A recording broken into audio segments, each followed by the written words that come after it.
Bonjour à tous, nous avons le plaisir de recevoir pour vous aujourd'hui Dr Adebo Falilou. Bonjour. Bonjour, madame. Bienvenue donc à Wezawi TV. Vous êtes pharmacien, vous êtes ancien membre du Conseil national de l'Ordre des pharmaciens du Bénin. Et pour conduire l'entretien avec moi, je suis avec Kader Achiro. Bonjour. Bonjour Nader Djiwanche, bonjour Dr Falilou Adebo. Alors nous allons parler des faux médicaments. Avant et après l'appel de Cotonou, il y a eu plusieurs actions qui ont été menées, tant du côté des pharmaciens que des gouvernants. Alors aujourd'hui, quel est l'état des lieux? Je dirais, avant l'appel de Cotonou, effectivement, beaucoup d'actions ont été menées. Mais comme j'ai l'habitude de le dire, je dis que le secteur pharmaceutique est un secteur très réglementé et encadré par des textes de loi, notamment l'ordonnance qui crée les ordres et organise la profession, et l'ordonnance portant cours de déontologie des pharmaciens au Bénin. Et d'autres tests aussi mais qui encadrent notre secteur.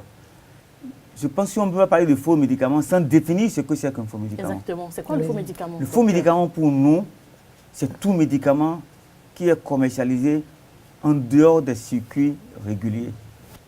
Parce que, quand on dit circuit régulier, si on le commercialise en dehors de ces circuits, soit qu'on fait de l'exercice illégal, qui est puni par la loi, soit qu'on fait de la vente illicite, qui est punie par la loi, et qu'on commercialise un faux médicament, c'est aussi interdit. Donc tout médicament commercialisé en dehors des circuits réguliers, pour nous, est un faux médicament, puisqu'on ne doit pas les retrouver là. Alors, si on doit faire un état des lieux aujourd'hui, il y a eu également Pangea 9. Qu'est-ce qu'on doit dire si on doit faire un bilan par rapport aux luttes qui se mènent de part et d'autre par rapport aux faux médicaments? Oui, je voudrais dire que avant Pangea 9, avant l'appel de Cotonou, beaucoup de choses ont été faites, aussi bien par les pharmaciens que par le gouvernement. Mais malheureusement, il a surtout manqué de volonté politique, et sans laquelle aucune lutte ne peut aboutir. Aujourd'hui, avec Pangea 9, cette volonté a commencé par s'appliquer. Et je pense que ça doit être continu et de façon pérenne. Sinon, on n'aura rien fait encore. Par rapport aux faux médicaments, par rapport à votre définition, j'aimerais quand même rebondir sur un point. Il y a des médicaments qui sont acquis dans les circuits normaux, légaux, mais qui ne sont pas bien conservés. Alors, de quelle qualité ces médicaments relèvent? À partir du moment où... J'ai jamais bien compris. Les médicaments sont acquis à travers les circuits légaux, mais ils sont mal conservés. À partir du moment où ces médicaments sortent de ces circuits, on les appelle faux médicaments. Parce qu'il n'y a plus personne pour répondre réellement des dégâts que ce médicament peut entraîner. Par contre, si vous l'achetez dans un circuit régulier, c'est un problème. Vous avez un interlocuteur, vous avez quelqu'un que vous pouvez poursuivre devant la loi. C'est ça le plus important. Alors, est-ce qu'il y a d'autres actions qu'on peut mener pour freiner donc cette vente des faux médicaments? Je pense qu'aujourd'hui, comme j'ai toujours dit, il faut toujours identifier les sources d'approvisionnement. On a cassé à Djegoulé, les médicaments ne sont pas retrouvés par hasard à Djegoulé.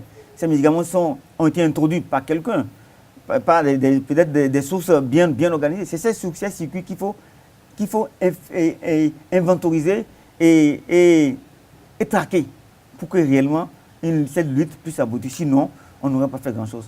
Les faux médicaments dans les officines aujourd'hui, quelles sont les dispositions qui sont prévues pour pallier à cela? Parce qu'il y a plusieurs plaintes des populations qui reviennent chaque fois. Oui. Pour dire, est-ce que vous reconnaissez que dans les pharmacies, on peut retrouver des faux médicaments déjà? Je dis que moi, je ne suis pas venu ici pour faire la communication. Je ne peux informer le peuple. Il est arrivé qu'on ait trouvé dans les pharmacies des faux médicaments. Et quand j'étais à l'ordre, on a fait ce qu'il fallait faire. C'est-à-dire s'adresser au ministre de la Santé. Oui, attention, il y a des dérives. Mais le ministre, à l'époque, le professeur Akoroken Negaza, n'a rien fait pour mettre fin à ça. Nous avons dénoncé les tonnes de tramadol qu'on avait trouvées. Je ne sais pas si vous en rappelez.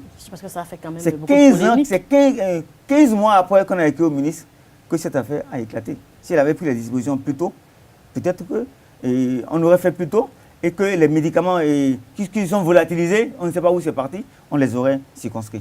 Donc, je dis toujours qu'il a toujours manqué une volonté politique pour que cette lutte aboutisse. Mais est-ce qu'il y a des dispositions qui sont prévues lorsqu'on retrouve des faux médicaments dans votre officine? Est-ce que vous pouvez nous dire qu'il y a la loi qui prévoit des dispositions quand même pour pouvoir décourager ces types? Oui, disons qu'il y a deux types de sanctions. Il y a les sanctions pénales devant les tribunaux et il y a les sanctions disciplinaires devant la chambre de discipline des conseils de l'ordre des pharmaciens.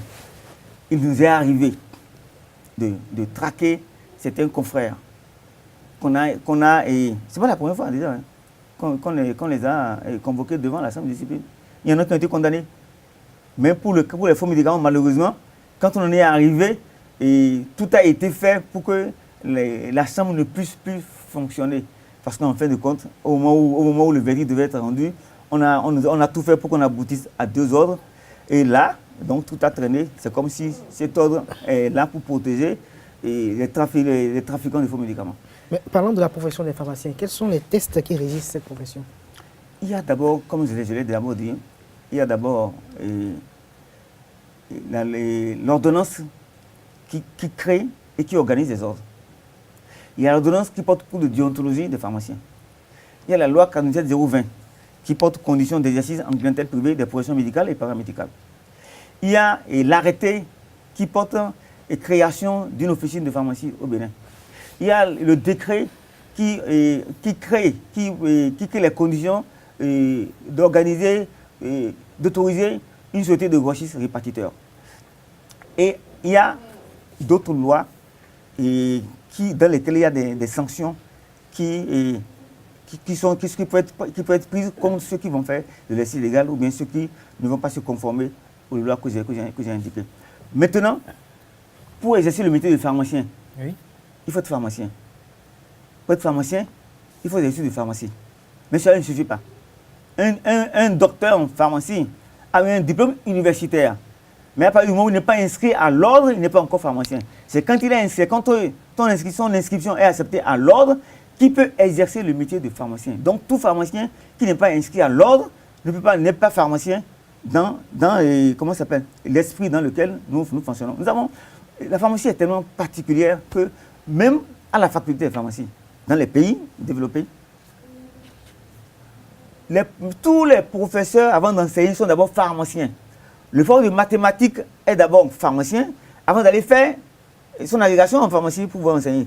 Le prof de physique est d'abord pharmacien et c'est partout comme ça. Donc c'est tellement une profession est tellement encadrée et très réglementée que n'importe qui ne peut pas faire.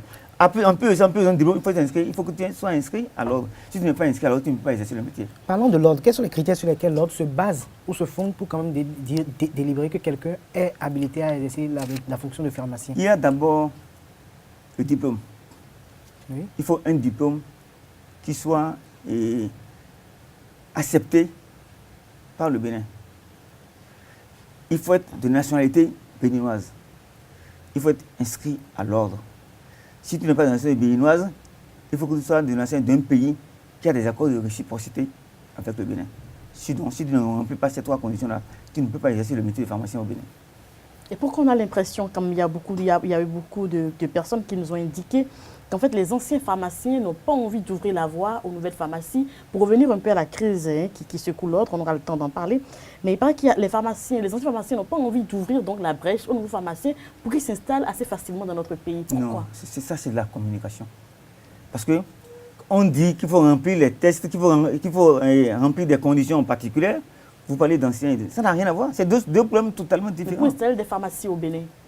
Pour installer des pharmacies d'officine, vous voulez dire? Bien sûr. Il y a des critères bien précis. Il y a d'abord l'existence d'une place, d'un site, d'une carte pharmaceutique.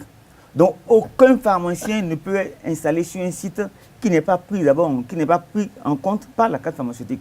Donc il faut une carte pharmaceutique en vigueur et les sites qui sont sur cette carte pharmaceutique-là, c'est sur ces sites-là qu'on peut autoriser un pharmacien pour aller exercer le métier de pharmacien d'officine.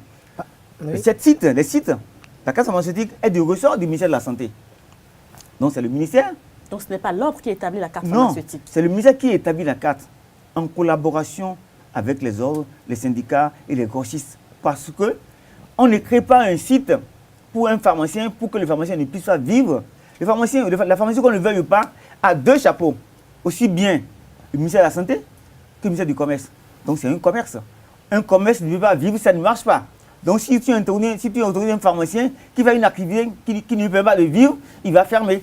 Or, la santé est tellement réglementée qu'on ne doit pas autoriser quelqu'un pour qu'il ferme. Parce que les gens vont s'habituer déjà à aller s'approvisionner en médicaments là. Et s'il ferme, ça crée encore un problème de santé publique. C'est pourquoi les sites sont bien bien réglementé, mais personne ne peut faire une demande d'autorisation d'un site si le site n'est pas déjà inscrit sur la carte pharmaceutique. La carte pharmaceutique, comme je l'ai dit, revient du ressort du ministère de la Santé, mais l'autorisation d'exercice ressort des ordres compétents. C'est-à-dire que c'est le pharmacien qui veut s'installer va voir quels sont les sites qui sont sur la carte pharmaceutique et qui l'intéressent. Et maintenant, il fait une demande d'autorisation au président de l'ordre compétent, au président de l'ordre des pharmaciens. Donc c'est le président, avec son conseil, qui étudie, comment ça s'appelle, les enjeux. Non, pas les enjeux. Les enjeux, c'est l'État, qui étudie la faisabilité, de cette autorisation, qui sont, comment ça s'appelle, qui sont définis par des critères bien précis, qui sont dans l'arrêté qui porte création des officines de pharmacie, notamment en son article 11, qui parle de carte pharmaceutique en vigueur. Donc il faut que le site soit d'abord sur une carte pharmaceutique, qui parle d'ancienneté dans la profession de pharmacie, pour que ce soit régulé, pour que quelqu'un qui vient tout de suite ne passe pas devant quelqu'un parce qu'il a des appuis politiques. 3. Il faut que ancienneté au Bénin. Donc les tests, le critère est créé ici. Moi, je n'ai pas inventé. Les critères sont là, qui ont été définis par le législateur, et c'est ces critères qu'on applique. L'ordre ne fait qu'arbitrer de façon transparente, de façon juste, pour que tout le monde ait la même chance. Pour que quelqu'un, parce qu'il est ami au ministre, ne vienne avoir une autorisation, parce que le ministre a un pouvoir discrétionnaire. La loi n'a pas prévu ça. C'est tout cela qui a entraîné la crise que nous vivons aujourd'hui, parce qu'à un moment donné, le ministre Akoro-Kene Gaza voulait, malheureusement, je connais une conserve qu'elle a imposée, notamment là où dans la zone de Habitat à Cotonou. Elle ne peut pas s'installer. Ce n'est pas un site viable. Le site n'est pas viable. On lui a dit que ce site n'est pas viable. Ça fait 10 ans que le site est créé, qu'on l'a autorisé, elle ne peut pas s'installer. Aucun gosse ne veut l'accompagner, aucune banque ne veut l'accompagner. Je dis, mais va voir le ministre qui t'a imposé la carte, donne l'argent pour que tu puisses s'installer. C'est ça l'égalité. Donc la carte pharmaceutique est quand même valable sur l'ensemble du territoire national, c'est partout au Bénin, du nord au sud, c'est la même carte qui est utilisée. C'est la même carte qui est utilisée. Mais ce que je veux dire, que je répète encore, il y a des sites qui ne sont pas viables. C'est pourquoi personne ne va sur ces sites-là. Il y a des études en fait, le ministère fait des études. Oui, il y a des sites qui sont créés depuis des années, qui n'ont jamais été attribués parce que les gens pensent qu'arriver là-bas, ils ne pourront pas s'en sortir. Parce qu'il faut que le pharmacien qui vient, la marge qu'il dégage, que cette marge-là soit supérieure aux charges. Si la marge n'est pas supérieure aux charges, il va dépenser le stock que le grossiste lui a mis et il ne pourra pas payer après. Et c'est comme ça qu'aujourd'hui, il y a des pharmaciens qui sont retrouvés devant les tribunaux, pas des multinationales, qui disaient en son temps qu'ils vont créer de l'emploi, qu'ils vont faire ceci, qu'ils vont faire ça. C'est la communication. Avant de tomber en plein dans la crise au niveau du Conseil national de l'ordre des pharmaciens du Bénin, j'aimerais quand même de savoir, puisque vous avez dit que la carte pharmaceutique, c'est le ministère de la Santé qui s'en occupe, mais la carte pharmaceutique, c'est quoi déjà? Disons que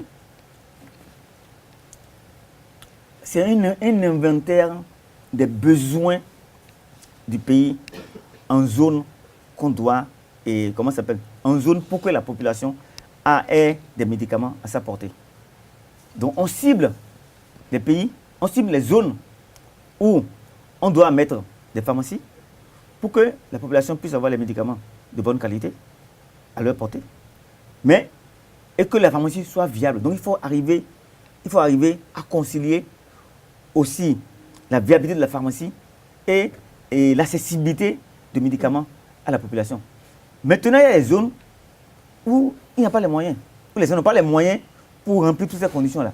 C'est là où l'État doit agir, soit en subventionnant ces pharmacies, ce qui n'est pas le cas aujourd'hui. Donc, ce qu'on peut faire, c'est du diban. Les pharmaciens qui vont dans ces régions-là, ils ne paient pas des impôts.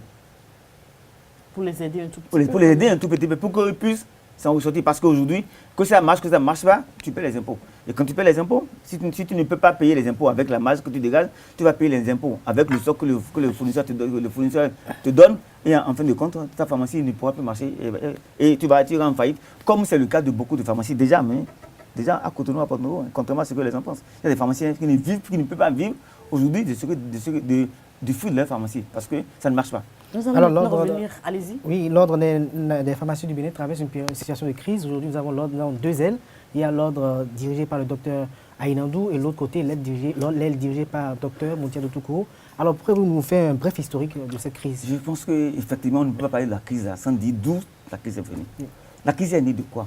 La crise est née des multinationales qui veulent s'installer dans notre pays en violation des lois qui régissent le secteur et en comptant sur le pouvoir politique. Il y a deux multinationales dans ces cas-là. Lesquelles? Il y a la Société Poumon Pharma, il y a Ubifam. Poumon Pharma, c'est une succursale de la CFAO.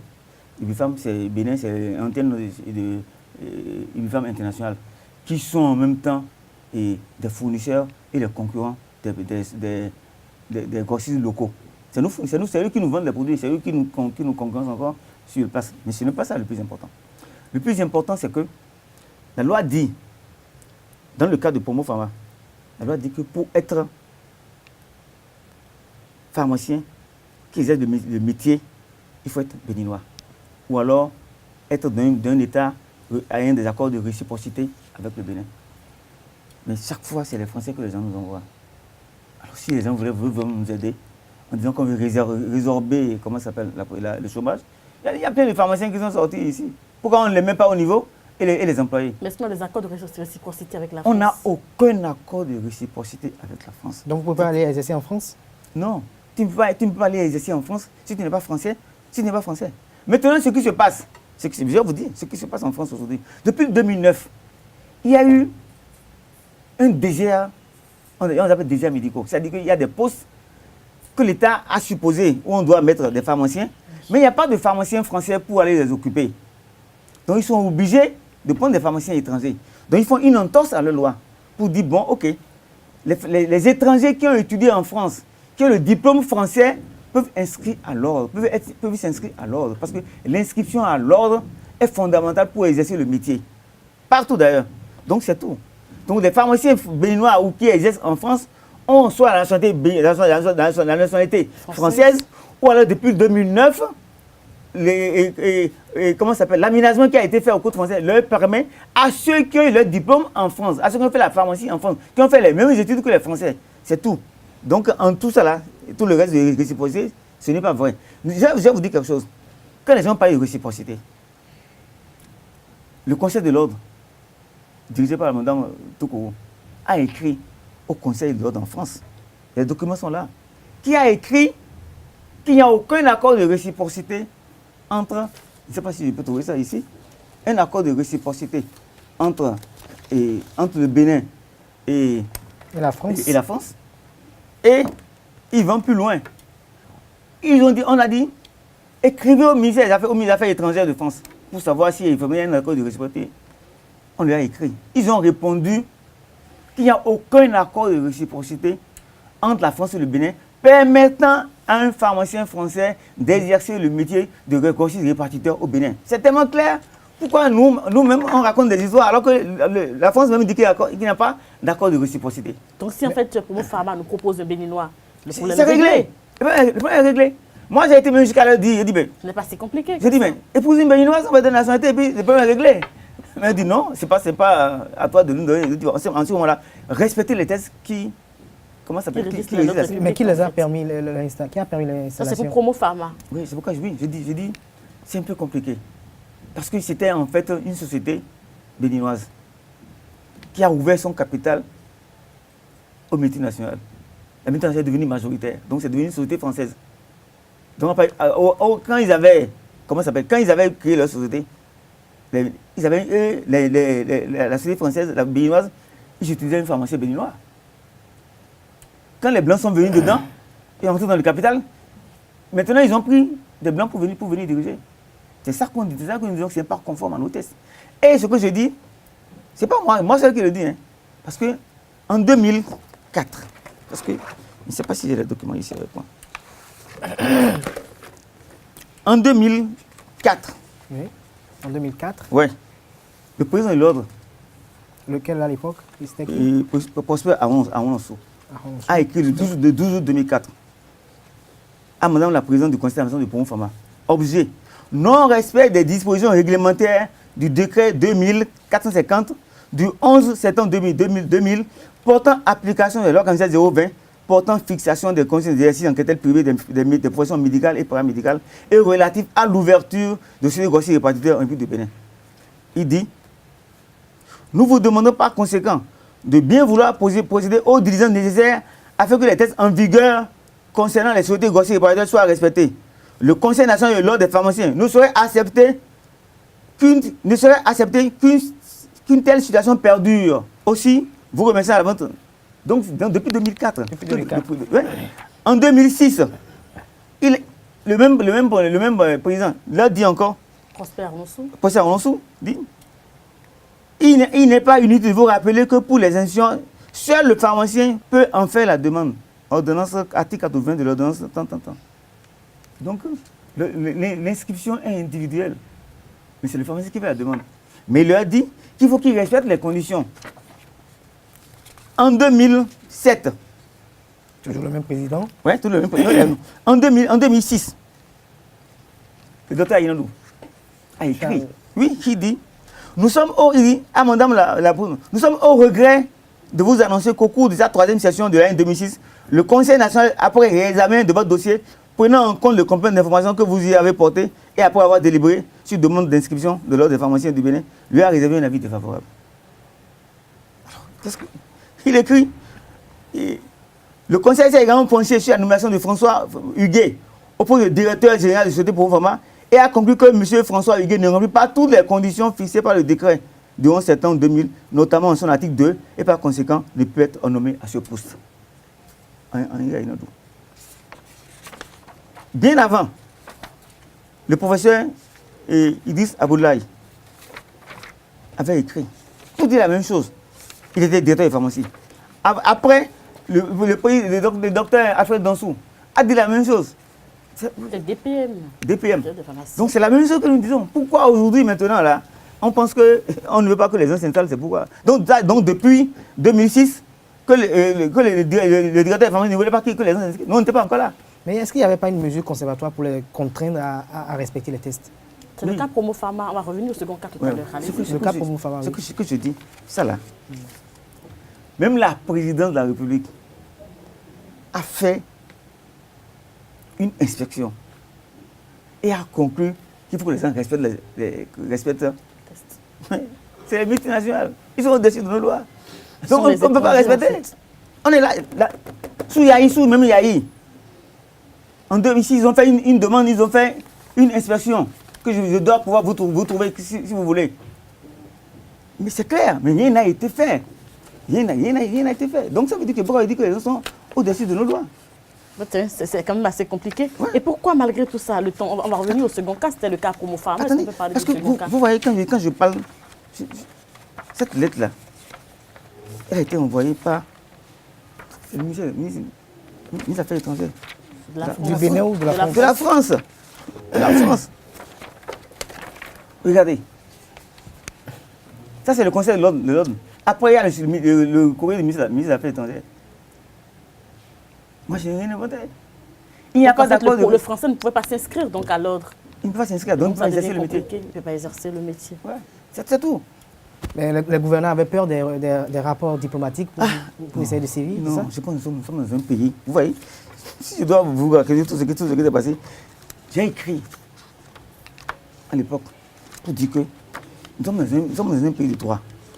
Nous sommes un petit pays, mais l'ambassade de France ne peut pas comment ça s'appelle, nous dit, dans l'injonction d'inscrire le français. L'ambassadeur a écrit. Qui s'est impliqué? Parce que l'ambassadeur de France s'est impliqué. Et le ministre de la Santé, le professeur Akokene Gaza, nous a envoyé le courrier de l'ambassadeur, c'est là. Et en plus, quand on lit ce courrier-là, mais c'est même tendancieux. Parce que il y a du faux dedans. Ah bon? Oui, parce que quelque part, il dit, c'est comme s'il y avait un accord de réciprocité. Il n'y en avait pas. Or, ici, quand vous voyez comment ça s'appelle, la lettre du ministre des Affaires étrangères de la France, il dit, je vous précise qu'en France, non, il dit, je vous informe qu'aucune convention permettant l'exercice de la pharmacie, y compris en qualité de pharmacien responsable, n'a été conclue entre la France et la République du Bénin. La République française. Donc, qu'est-ce qu'il y a notre problème à nous? Elles ont dit qu'il n'y a pas de réciprocité, nous on dit la réciprocité, parce qu'on veut faire plaisir aux multinationales, aux dépens des pharmaciens locaux. Il y a un problème. C'est le cas Pharma Promo et pour le second cas. Le second cas, Ibifam, c'est que, encore les multinationales, Toujours, les ministres nationaux. Eux, de passer par les voies régulières, vont directement vers les politiques. Ils sont allés vers le président Boni Yahi, qui leur a donné un accord verbal. Mais quand les dossiers ont été introduits au niveau du Conseil national, le dossier a reçu un avis défavorable. Et à cette époque-là, c'était le docteur Aïnadou qui était président du Conseil national. Le dossier est arrivé en commission technique, a reçu aussi un avis défavorable. Donc, et la loi est claire. La loi dit que si vous avez un avis défavorable, il y a des voies de recours. Il y a l'article 28 de la loi communautaire 020 qui dit que vous avez 30 jours pour faire des recours au niveau de la Cour suprême pour arbitrer. Les gens ne font pas ces recours-là. Ils vont voir les ministres, ils vont voir le président de la République. C'est là où le bas blesse. Parce qu'ils savent que la Cour dira peut-être le droit, on ne veut pas ça là. On doit vous imposer ça. Donc il faut passer par le ministre ou passer par le président de la République. C'est tout le problème qu'il faut. Finalement, les multinationales ne veulent pas remplir les conditions qu'il faut. Et donc la crise perdure malgré toutes ces années-là. Oui, la crise perdure. Parce que, comment ça s'est passé en fait? Parce que vous avez vu, quand les problèmes ont commencé, oui, le ministre Akor Kende Gaza, visiblement, ne voulait plus travailler avec Onam Toukourou. Pourquoi? Parce qu'elle voulait que les tests soient respectés. Et qu'il n'y a nulle part une équipe que le ministre doit avoir un pouvoir discrétionnaire. À partir de ce moment-là, ça devient compliqué. Le ministre veut imposer les gens, comme elle a imposé la pharmacie qui ne marche pas aujourd'hui. Il n'y a pas une personne qui peut s'installer là-bas. C'est un site qui n'est pas viable. Bon, et où ça? Vers Habitat. On en a discuté. Ouais, vers le cimetière. Le site est là depuis. Personne ne peut. C'est pas viable. Parce qu'il ne faut pas créer des pharmacies pour emmerder ceux qui sont déjà là. C'est ce qui se passe.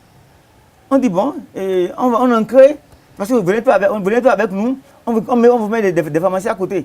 Mais ceux que vous mettez à côté, ils ont les mêmes problèmes que l'autre, que vous voulez empêcher de tourner. À l'origine, allez-y. Donc, j'ai géré. Donc, qu'est-ce qu'elle a fait? Elle a été obligée de tout faire pour organiser les élections. Or, l'organisation des élections relève du Conseil national de l'ordre,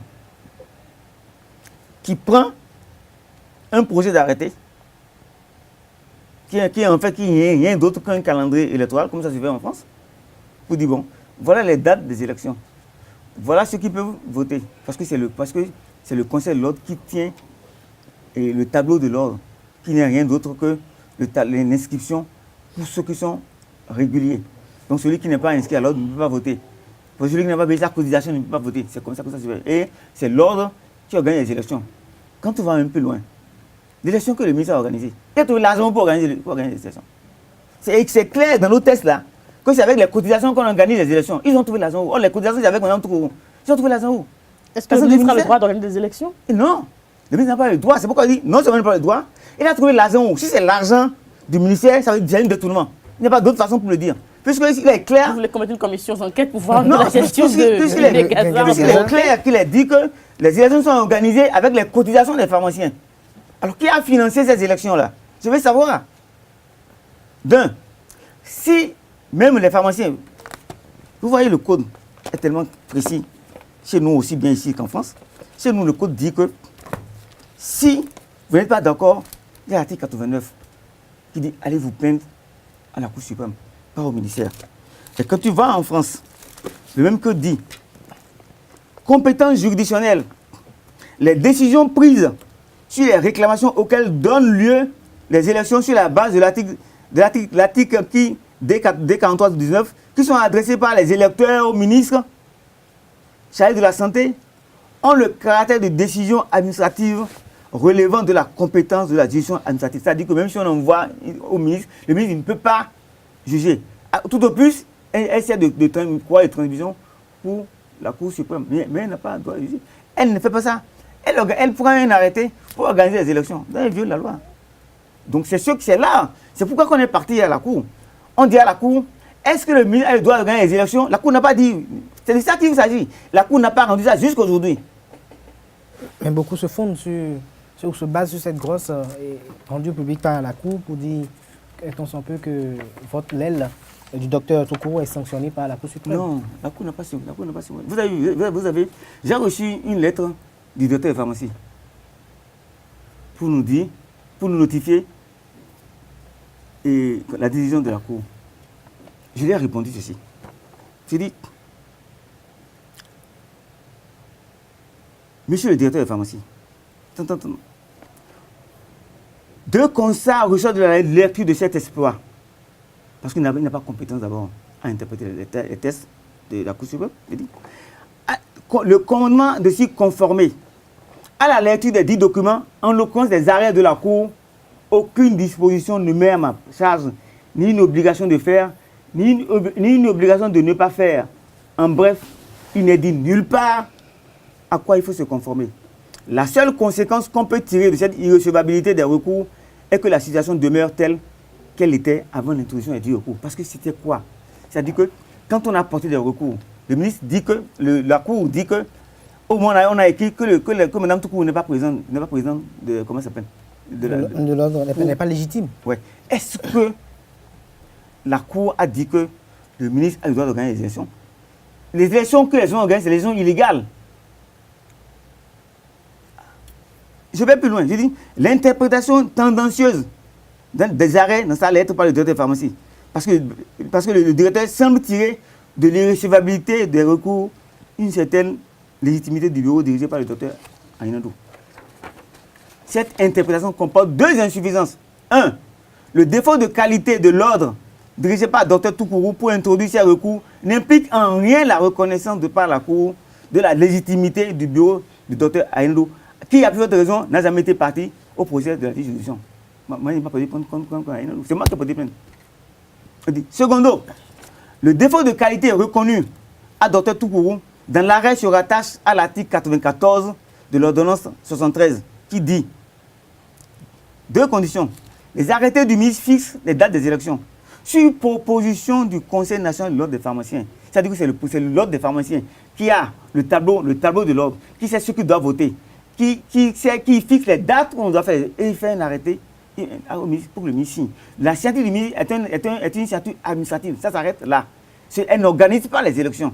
On lui dit, comme en France, quand vous allez voir le règlement électoral en France, où c'est le président de l'ordre de France qui fait un projet en fixant les dates et comment ça va se passer, conformément au texte. Parce que tout ce qu'il y a dans le projet, c'est dans la loi. On ne change pas la loi. Dans notre article là, pour être électeur, il faut être pharmacien, inscrit à l'ordre. Pour être éligible, il faut être inscrit à l'ordre et avoir 3 ans d'inscription au niveau de l'ordre. Donc tout est dedans. N'avoir pas été frappé d'une sanction pénale ou autre. Donc tout est... Les seules choses qui changent, c'est les dates des élections. Et qu'est-ce que Mme Toukourou a fait? Son mandat finit en janvier 2015. Elle a voulu faire les élections en février 2015. Elles ont dit, empêché de le faire? Oui, attends. Elles ont dit, ok. Et c'est un mois. Je le fais pour que ça soit bien de bonne. On dit non, il faut le faire avant la fin de ton mandat. Mais je rappelle que les autres présidents des autres qui sont restés, qui sont passés, on ne fait plus que ça. Le premier a fait 16 ans, l'autre a fait 8 ans. Aïnadou a fait 4 ans, 8 mois. C'est un mois que l'autre veut faire qui pose des problèmes. Elle dit, bon, si c'est ça, ok, on va faire les élections en décembre pour qu'on soit dans les délais. Donc, le ministre dit non, c'est moi qui vais gagner les élections. Mais parlant du ministère de la Santé, quel est le rôle du ministère de la Santé? Le ministère n'a aucun rôle dans les élections. Quand vous finissez d'organiser les élections, vous lui rendez compte. Pour lui dire, voilà... Le procès verbal. Le procès verbal, pour dire, voilà comment les élections ont été passées, et voilà les gens qui ont été élus, c'est tout. Et voilà tes prochains interlocuteurs, c'est tout. Mais en cas de conflit, est-ce que le ministère de la Santé n'a pas un rôle régulateur? Non, c'est ça que je dis là. En cas de conflit, l'article 89 dit que les décisions de l'ordre sont corrélables devant la Cour suprême, pas devant le ministère. L'ordre n'est pas sous la tutelle du ministère. L'ordre a pour ministère de tutelle le ministre de la Santé, mais on n'est pas sous sa tutelle. Donc, attends, elle doit plus dissoudre l'ordre, pourquoi elle ne dissout pas l'ordre? Si on était sous sa tutelle, elle dit, bon, ok, on ne sait pas, on vous dit, pourquoi elle ne l'a pas fait? On n'est pas sous sa tutelle. L'ordre est une décision indépendante.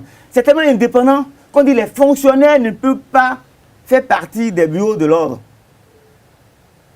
Il y a des inspecteurs qu'on nomme pour représenter, mais quand on fait, il n'y a aucun fonctionnaire là. C'est écrit. C'est écrit aussi bien dans le code français que dans notre code. Qu'on ne peut pas prendre des fonctionnaires dedans, parce qu'ils ne sont pas indépendants. On a besoin d'être indépendants. Exactement. Même le conflit d'intérêt, tout ça là. C'est les pères qui jugent les pères. Et c'est clair, il n'y a rien dedans. Mais aujourd'hui que l'affaire est devant la justice aujourd'hui, pourquoi la justice peine à trancher? C'est pourquoi je répète encore toujours qu'au Bénin là, il y a... Ça me fait sourire. Oui, parce que c'est quand on ne vit pas ça, on ne peut pas savoir. Moi j'ai vécu, j'ai vu les frustrations, tout ça là.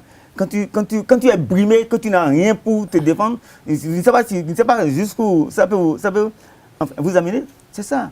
Donc moi je n'y crie même pas pour que la justice dise ce que j'ai dit. Il n'ont qu'à faire ce qu'il veut. Parce que si les tests ne sont pas respectés, ça veut dire quoi? Violation des tests, voie de fait, abus de pouvoir, abus d'autorité. C'est ce que ça veut dire. Monsieur Adebo. Ouais. Alors, est-ce que vous voyez comme une ouverture pour la crise? Ce que je pense on peut s'en sortir finalement? On peut s'en sortir en respectant les tests. Quand les tests sont... ce que vous demandez, que les tests soient respectés. Ouais. Si les tests sont respectés, en ce moment-là, on peut s'asseoir pour dire voilà, tu as fait telle bêtise, on oublie, on évolue. Mais si ce n'est pas respecté, ça fait jurisprudence. N'importe quelle mise à venir, parce qu'il n'est pas d'accord avec le point de l'ordre, il crée sur un second ordre. Après on dit, vous entendez, un autre vient, non, il faut respecter les tests. C'est tout. Mais parce que je vais vous dire quelque chose.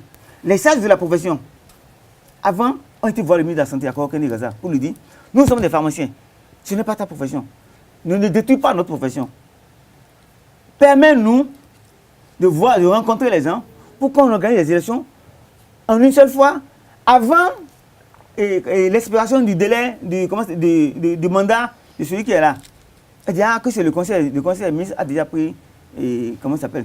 Un décret? Un décret. Non, un arrêté pour organiser les élections. Est-ce que c'est le conseil des ministres qui a pris un arrêté pour organiser les élections d'un ordre? Ils n'ont que ça à faire. Mais pour la plupart du temps, on les a suivis sur les radios et télévisions. L'aile du docteur Ainandou et la ministre Gaza brandissent comme argument que l'aile du docteur Toukourou empêchait quand même les jeunes pharmaciens de se développer. On a discuté au début d'émission. Vous voulez parler de la carte pharmaceutique? On peut empêcher comment? On a parlé en début d'émission. Je te dis que la carte pharmaceutique là, c'est le ministre qui détient la carte pharmaceutique. Qui en fait valide la carte pharmaceutique. La dernière carte que nous on a gérée, il y avait 28 sites. Le ministre a validé les monsieur, il y avait 28 sites. Il n'a attribué que 24. Il y a 4 encore qui n'ont pas été attribués. Donc quel jeune on empêche de s'installer? On n'empêche aucun jeune de s'installer. Mais ce que je dis, que moi je répète, parce que je suis grossiste répartiteur, je sais, moi je suis mieux placé pour eux pour savoir les difficultés que les pharmacies ont. Parce qu'il y a beaucoup de pharmacies qui n'arrivent pas à payer. Et il y a beaucoup aujourd'hui qui sont en faillite. Puisque même si la multinationale là, les ont convoqués devant les tribunaux parce qu'ils ne peuvent pas payer. Il faut qu'on arrive là. Donc il faut bien réglementer ce secteur-là. Sinon, nous allons trouver comme en France où, je ne sais pas si vous allez cliquer sur le net, vous allez voir une pharmacie sur 2. Et dit bien une pharmacie ferme tous les 2 jours en France. Parce qu'il y en a trop et aujourd'hui c'est un peu rentable. Donc il faut qu'on arrive là. Donc il faut qu'on commence à réfléchir autrement pour ces jeunes-là, que de ne pas penser que c'est seulement l'officine où ils peuvent gagner leur pain. Il n'y a pas de profession, il n'y a aucune profession où ça n'existe pas de chômeurs. Il y en a partout. Maintenant, il faut faire en sorte que le nouveau closure fait qu'il n'y ait plus autant de pharmaciens sur le marché pour que les gens n'aient pas d'emploi. C'est tout. Mais dis pourquoi j'ai installé les 85% des pharmaciens du Bénin? Qu'est-ce que je vais raconter aux jeunes?